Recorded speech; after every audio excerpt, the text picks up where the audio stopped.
was speaking with Walter Isaacson on my radio program this morning, and of course the biographer Steve Jobs, and he described what Jobs did with Apple and the iPod as to fuse technology and art in some sense. So that now there's really an expectation that art will not only address issues of technology and social change, but will utilize the tools of technology to enhance the experience of that art. Whether we're talking about Pixar or Carter's work, right, literally here tonight, or the idea that this show represents, and that is a sort of fusion of dance and a notion of exploring the cosmos, even though our seat for that exploration is way off in the bleachers, and really the nosebleed section of the universe, where we have such difficulty observing the objects and the wonderful things that our universe is comprised of.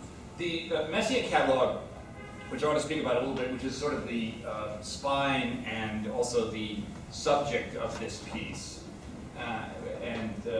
which really comes alive in the music of Bruce Lazarus, who had the original inspiration to combine the Messier catalog and an art piece by composing this music, which then is the basis for this dance. But those of you not familiar with the Messier catalog, it really is, in some sense, one of the very first wikis.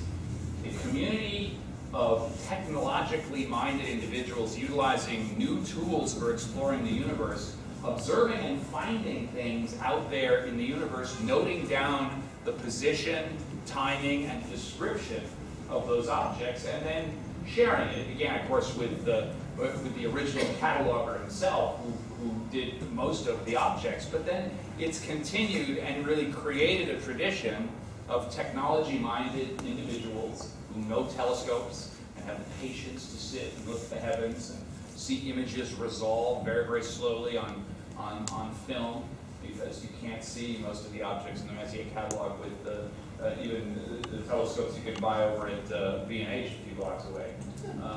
And so that technological community committed to observing the heavens, finding the most beautiful objects, the function of which, the morphogenesis of which, the cause and effect of these beautiful objects in the sky, they had no concept of, could only speculate on in most cases. We now know a lot of them to be supernova, to be weird gravitational confluences of objects that have become too close to each other, or just close enough to give us a beautiful picture in the Hubble Space Telescope, that sort of thing. But this tradition of looking for beauty in the universe, even though it may be just beyond our senses, really began with the Messier catalog. And so there's a kind of fusion of art and beauty and science in the whole idea of this catalog. It's a sort of Wikipedia of the universe. What they were doing is very much echoed in what we're doing. It's gratifying to have representatives from the World Science Festival here tonight, because that success of that festival, this dance was partially showcased at that festival last year. The success of that festival here in New York is a sign of the interest that people have in this confluence of science and art and technology, the idea that science is as relevant to our emotional lives as it is to our intellectual lives, as it is to our sense of aesthetics and philosophy, and indeed questions of ethics come up in technology as much as anything.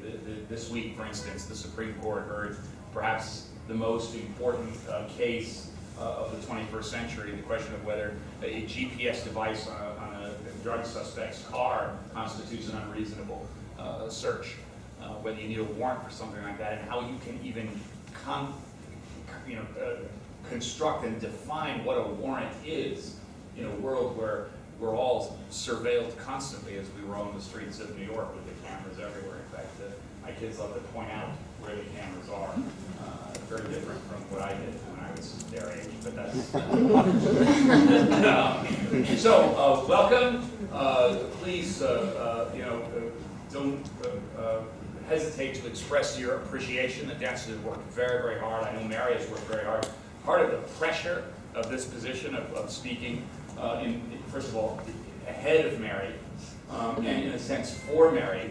For those of you who know her, she knows exactly what she wants and how she's thought through every detail of everything. So I do not want to get anything wrong in these circumstances. But